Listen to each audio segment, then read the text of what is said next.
আসসালামু আলাইকুম। বর্তমান দেশের বাজার পরিস্থিতির যে অবস্থা, নিম্ন শ্রেণীর কর্মচারীরও যদি 20,000 টাকা বেসিক ধরা হয়, তারপরও মনে করেন কুলায় উঠতে পারবো কিনা ঠিক নাই।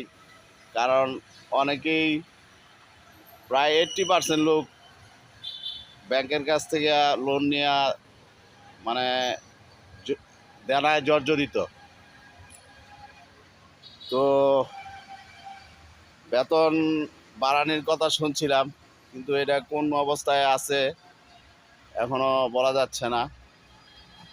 যদি বেতনটা বাড়ানো হতো, তাহলে সকল কর্মচারী ও কর্মকর্তাদের জন্য ভালো হতো। আশা করব যথাযথ কর্তৃপক্ষ আমাদের এই বেতন স্কেলটা যেন বাড়িয়ে দেওয়া হয়। আর কিছু বলার নাই। ধন্যবাদ সবাইকে।